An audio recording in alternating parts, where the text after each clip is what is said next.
ovelhas juntas no aprisco. Eram 100 ovelhas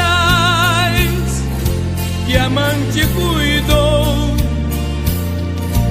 Porém, numa tarde, ao contá-las todas, lhe faltava uma e triste chorou. As 99 deixou no aprisco e pelas montanhas a buscá-la foi. A encontrou gemendo, tremendo de frio, curou suas feridas, pôs logo em seus ombros e ao redil voltou.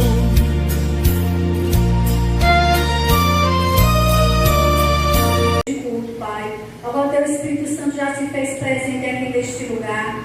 Pai, quero te apresentar, Pai, o teu servo, o obreiro Davi. Pai, que o Senhor possa, Pai, usar ele nesta noite como um instrumento, Senhor, um canal, Pai, para falar com a tua igreja. Enche ele, Senhor, com o teu Espírito Santo. Que o seu Espírito Santo possa falar, Senhor, através dele aqui nesta noite. Pai, que nós possamos ouvir uma palavra, Senhor, de ti, Senhor, uma palavra revelada através do teu servo. Pai, que nós possamos, ó Pai, ser confrontados com nós mesmos, Senhor Jesus, para que haja transformação, Pai, nas nossas vidas através da tua palavra. Que todos possamos sair daqui, Senhor, aqui alimentados, Pai, pelo teu Espírito Santo, Pai. Continua abençoando o teu servo, continua usando ele grandiosamente, Pai, nesta noite, Senhor. É o que eu te peço, eu te agradeço em nome do Pai, do Filho e do Espírito Santo. Amém. Amém. Glória a Deus.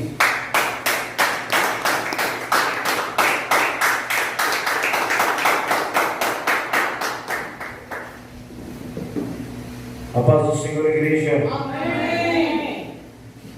Primeira carta de Paulo aos Coríntios, capítulo 9. Primeira carta de Paulo aos Coríntios, capítulo 9, versículo de número 27. Na verdade, vamos ler do versículo 24 ao versículo 27. Desde já eu quero expressar a minha gratidão a Deus por mais uma vez poder pregar a sua palavra, e quero também agradecer ao meu pastor pela confiança de mais uma vez poder assumir este altar para pregar a palavra de Deus. Quero saudar especialmente a todos os obreiros desta casa, pastor Gil Robson, a missionária Glaucia, a missionária Simone, o obreiro Guilherme e a todos os demais irmãos em Cristo que estão presentes aqui neste lugar. Primeira carta de Paulo aos Coríntios, capítulo 9, versículo 24 a 27. Quem achou, posso ouvir um amém? Amém. Leiamos a Bíblia. Não sabeis vós que os que correm no estádio, todos na verdade correm, mas um só leva o prêmio? Correi de tal maneira que o alcanceis. E todo aquele que luta de tudo se abstém. Eles o fazem para alcançar uma coroa corruptível, nós, porém, uma incorruptível.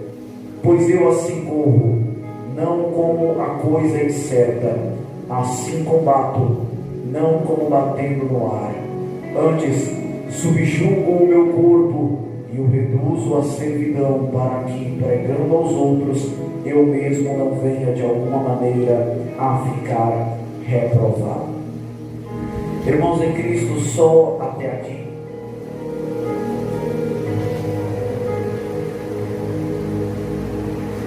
Irmãos em Cristo Jesus, eu li um texto nessa noite que está na primeira carta do apóstolo Paulo. Podem sentar, meus irmãos. Eu li um texto nessa noite que está na primeira carta de Paulo aos Coríntios. Paulo, ele vai escrever essa carta em meados do ano 55 e 56 depois de Cristo, ou seja, mais ou menos 55 anos ou 56 anos depois que Jesus Cristo ele veio à terra. E também Paulo ele vai escrever esta carta com dois propósitos. Ele vai escrever esta carta para corrigir os crentes desta igreja por causa do pecado, por causa da imoralidade, por causa da meninice, da imaturidade destes crentes. E também Paulo vai doutriná-los acerca de vários assuntos que eles enviaram para Paulo por escrito, por cartas. Mas este capítulo 9 da primeira epístola aos Coríntios, nós podemos observar algumas coisas interessantes que são produtivas se nós tomarmos para colocarmos na prática das nossas vidas. O apóstolo Paulo, ele começa falando acerca de outros que não o reconhecem como apóstolo. No versículo 2 nós lemos neste capítulo 9 que Paulo ele escreve dizendo: se eu não sou apóstolo para os outros, ao menos o sou para vós. Eu posso nesta noite aplicar e interpretar este texto sagrado, dizendo que existiam pessoas ao redor de Paulo, ao redor do ministério deste apóstolo, que não reconheciam este ministério, que não reconheciam a autoridade de Deus na vida do apóstolo Paulo. E nós podemos observar algumas coisas mais sobre isso na primeira carta aos Coríntios, nesta mesma carta, no capítulo 3, a partir do versículo 1 até o versículo 7, onde o apóstolo vai escrever acerca de crentes que dizem que recusam obedecer e respeitar a autoridade presente nos servos de Deus, e ficam dizendo: eu sou de Paulo. Outros dizem: eu sou de Apolo. Outros diziam: eu sou de Pedro. E havia também um grupo que dizia: eu sou de Cristo. Estes faziam acepção, dizendo que eram de tal, de fulano de tal, de Beltrano de tal. E havia este grupo aqui que dizia que era de Cristo. Se nós formos ao pé da letra e interpretarmos esta expressão, estes citados aqui que diziam que eram de Cristo, nós vamos ficar eufóricos e vamos dizer: assim como estes, eu também sou de Cristo. Mas na verdade, estes eram homens que usavam essa desculpa dizendo: eu sou de Cristo, para desrespeitar a unção de Deus e o ministério dos homens a quem Deus havia levantado. E nesta noite eu quero dizer: existem muitos crentes hoje em dia que não estão doutrinados conforme a verdadeira palavra de Deus, e por isso acabam achando que não devem respeitar a pastora, acabam achando que não devem respeitar a seus líderes, acabam achando que não devem reverência e incontinência ao homem de Deus como este que está à minha retaguarda. Mas segundo a Bíblia Sagrada, não é o irmão Davi que está dizendo, segundo a Bíblia Sagrada, se nós não obedecemos aos nossos pastores, nós também não obedecemos a Deus, porque a Bíblia diz em Hebreus capítulo 13, versículo 17: obedecei a vossos pastores, porque eles têm cuidado da vossa alma. Então, em nome de Jesus Cristo, por favor, não seja como estes crentes, não seja imaturo, não seja carnal, obedeça ao homem a quem Deus levantou e consequentemente honre a Deus. E quantos podem dar glória a Deus por esta palavra? Irmãos em Cristo Jesus, deixe-me continuar. Apesar destes crentes não reconhecerem a autoridade apostólica na vida do apóstolo Paulo, ele estava convicto de que fora chamado por Deus, pois a última parte do versículo 2, Paulo escreve dizendo: porque vós sois o selo do meu apostolado no Senhor. O que era que Paulo estava dizendo com esta expressão? Ele estava dizendo que os coríntios, as almas que ele havia ganhado para Deus, eram a certeza de que ele havia sido chamado por Deus.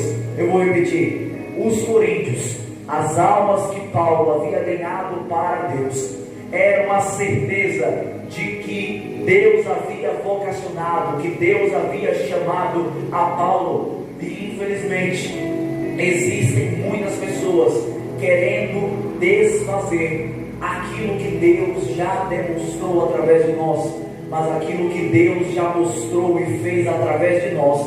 Não existe palavra alguma de homem ou de anjo que possa desfazer. Eu vou repetir isso aqui. Aquilo que Deus demonstrou, aquilo que Deus fez através de mim, não existe ninguém que possa desfazer. E se Deus te chamou, se Deus fez, se Deus demonstrou através da sua vida, não existe palavra. Pode ser o homem mais renomado dessa terra, não existe palavra que pode desfazer aquilo que Deus já fez e demonstrou acerca da sua vida. Glória seja dada a Deus. Bendito seja o nome do Senhor. Irmãos em Cristo Jesus, deixe-me continuar. Eu também vejo aqui neste texto sagrado que estes homens, existiam pessoas, eu posso interpretar dessa forma, como um pressuposto dizendo que existiam pessoas que faziam uma certa pressão em cima desses homens de Deus que nós vemos aqui. Porque Paulo ele escreve a partir do versículo 3 dizendo: esta é a minha defesa para com os que me condenam. Ou seja, Paulo ele estava sofrendo uma pressão, Paulo estava sofrendo uma condenação por parte de alguém. E para continuar no versículo 4 nós vemos ele dizendo: não temos nós direito de comer e de beber? Não temos nós direito de levar conosco uma mulher irmã, como também os demais apóstolos e os irmãos do Senhor e Cefas? Ou só eu e Barnabé não temos direito de deixar de trabalhar? Ou seja, Paulo ele estava sofrendo uma pressão por parte de certos crentes, de certos homens, acerca dos direitos que ele tinha como um servo de Deus. E muitas vezes eu preciso trazer isso aqui: os homens mais pressionados, os homens mais, se assim posso dizer, entre aspas, condenados em uma igreja, são verdadeiramente aquele que está na liderança e aquele que está na frente do trabalho. Sobre eles cai a maior pressão, porque se o líder da igreja cair, toda a igreja se escandaliza e consequentemente acontecerá um grande estrago em toda a igreja. E meus amados e queridos irmãos, a nossa missão, o nosso dever é contribuir para que, por mais que caia pressão sobre o servo de Deus a quem o Senhor levantou, nós possamos ajudar o nosso pastor, o nosso líder, o nosso mestre de todas as formas possíveis. Irmãos em Cristo Jesus, e para mim continuar neste texto sagrado, eu posso ler agora no versículo 7, que Paulo escreve: quem jamais milita a sua própria custa? Quem planta a vinha e não come do seu fruto? Ou quem apacenta o gado e não come do leite do gado? Digo eu isso segundo os homens? Ou não diz a lei também o mesmo? Porque na lei de Moisés está escrito: não atarás a boca ao boi que trilha o grão. Porventura tem Deus cuidado dos bois? Ou não diz certamente por nós? Certamente que por nós está escrito: porque o que lavra deve lavrar com esperança, e o que debulha deve debulhar com esperança de ser participante.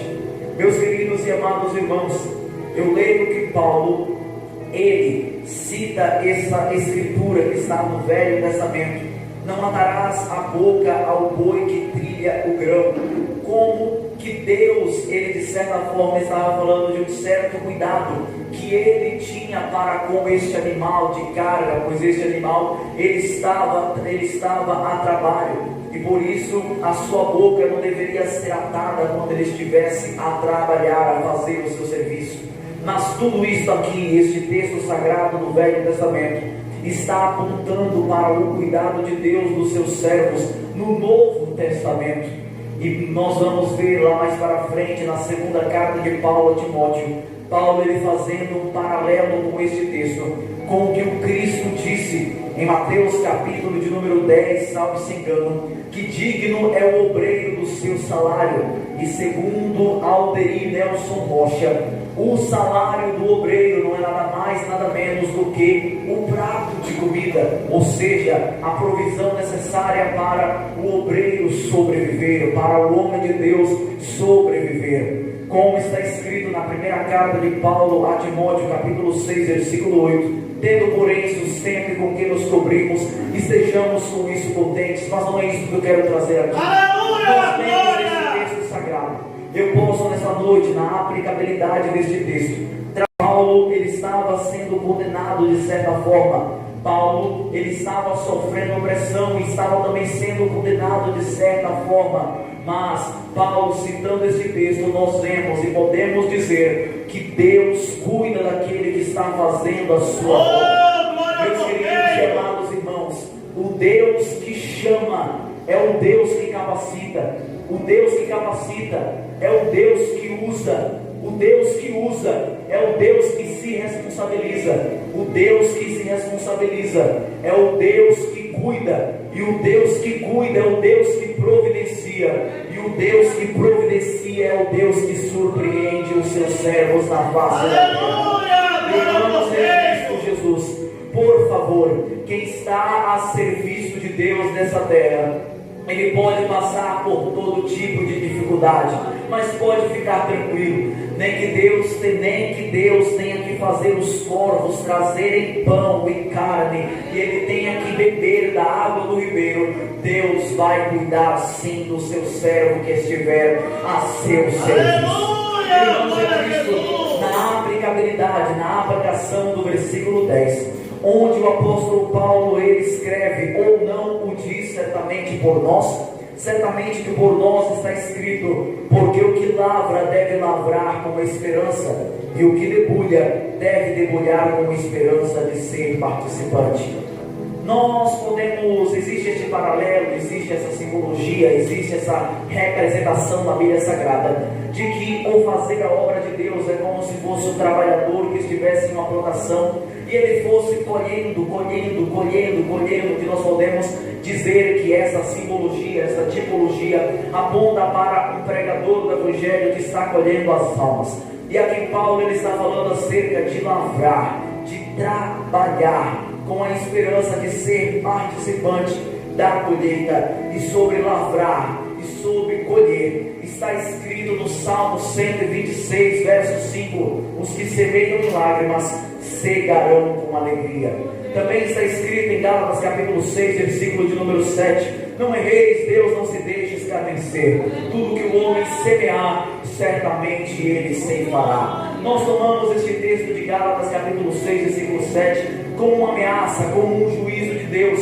Mas se nós tomarmos o cuidado de plantarmos bem, nós vamos colher o bem. Se nós plantarmos o mal, nós vamos colher o mal. Se nós plantarmos aquilo que é bom, nós vamos colher aquilo que é bom. Mas se nós plantarmos aquilo que é ruim, nós vamos colher aquilo que é ruim. E quem sabe o que plantou, Nerilda Cioli cita uma frase célebre sobre isso: quem sabe o que plantou, quem sabe o que plantou, não precisa ficar preocupado, porque quando chegar o dia da colheita, ele sabe o que plantou e tem certeza do que vai colher. Irmãos em Cristo Jesus, meus queridos e amados irmãos, ninguém nunca vai plantar banana para colher abacaxi. Ninguém nunca vai plantar melancia para colher melão.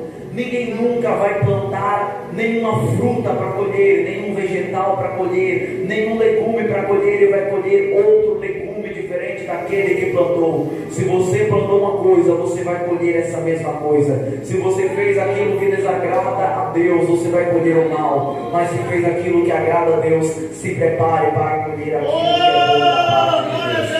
Irmãos em Cristo Jesus, vamos lá, continuemos.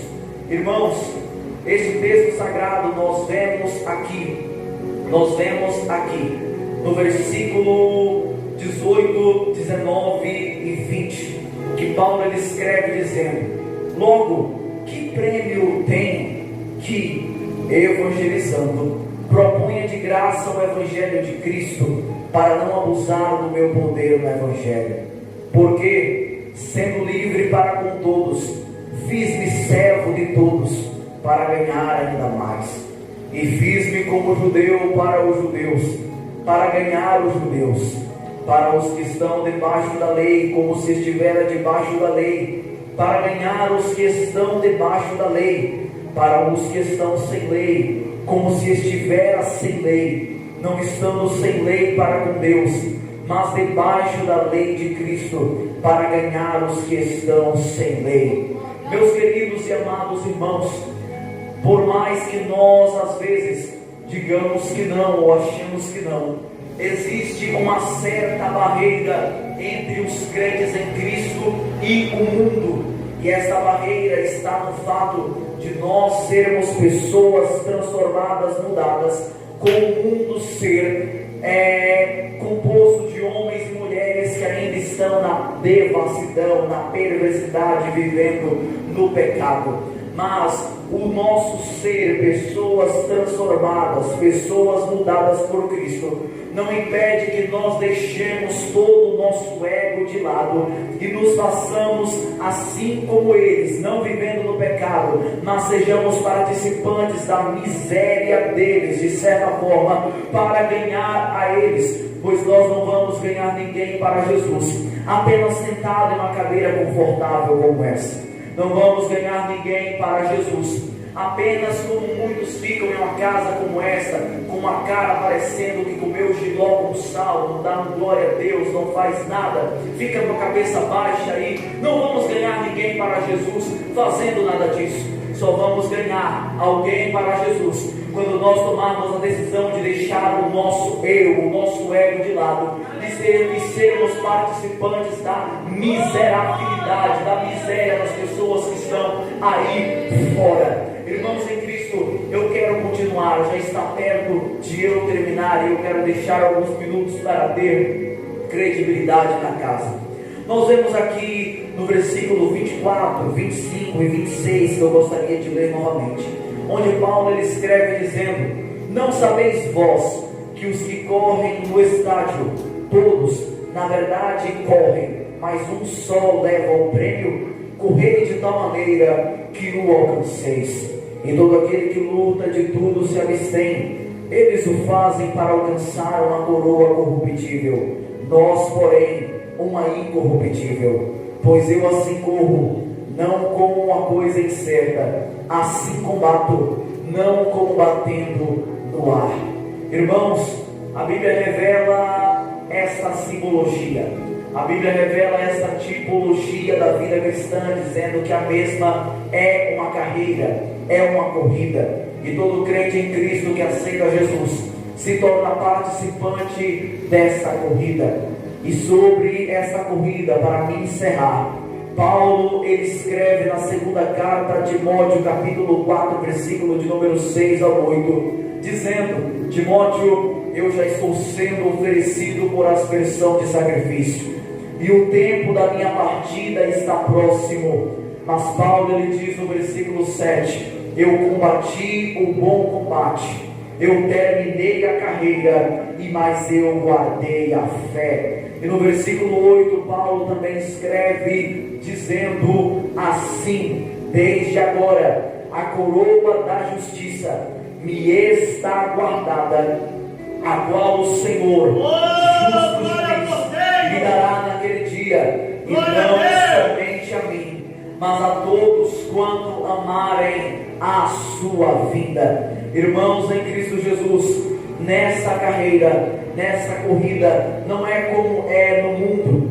não é como é nos Jogos Olímpicos, não é como é nas competições que existem por este nosso planeta Terra, onde o vencedor é aquele que chega primeiro. Na verdade, aqui nesta corrida da vida cristã, o vencedor é aquele que chega. Tem espaço para todo mundo vencer, basta chegar lá. E o que eu quero dizer nesta noite, meus queridos e amados irmãos, é que diferente de homens que em toda a história da igreja começaram, mandaram, fizeram, mas no decorrer da caminhada pararam e desistiram, nós não podemos parar e também não podemos desistir. Irmãos em Cristo Jesus, nós já chegamos até aqui.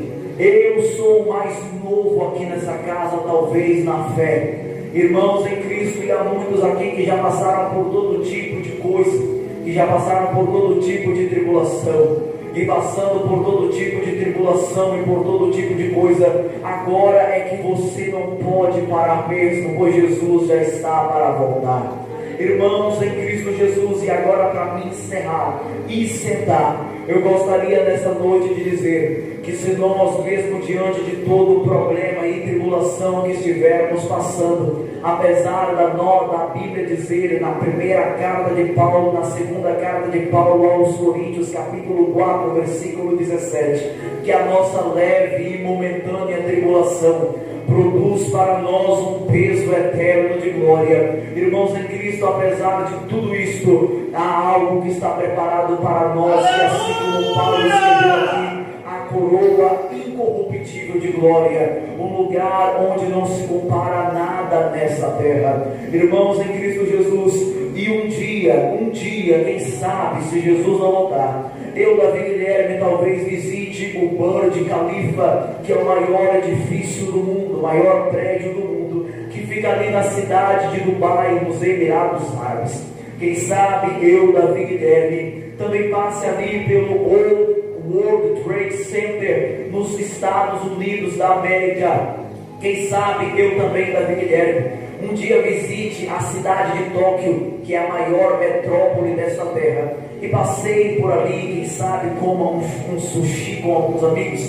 Eu também possa, quem sabe, um dia visitar a cidade de Londres, na Inglaterra. Eu também posso fazer uma visita, um tour pelos Estados Unidos, e passar pela cidade de Princeton, depois pela cidade de Nova York, e quem sabe após tudo isso, pelo estado do Colorado. Mas eu quero nessa noite dizer que é muito melhor correr a carreira da vida cristã e terminar e chegar no céu, porque o mundo com a sua vaidade passa, mas aquilo que Deus tem preparado para os que o amam, aquilo que o olho não viu e o ouvido não ouviu, jamais passará e acabará. E assim eu quero deixar esta exortação ao Senhor: não pare, não pare e não pare. E assim eu quero agradecer essa rica vontade em nome do Senhor.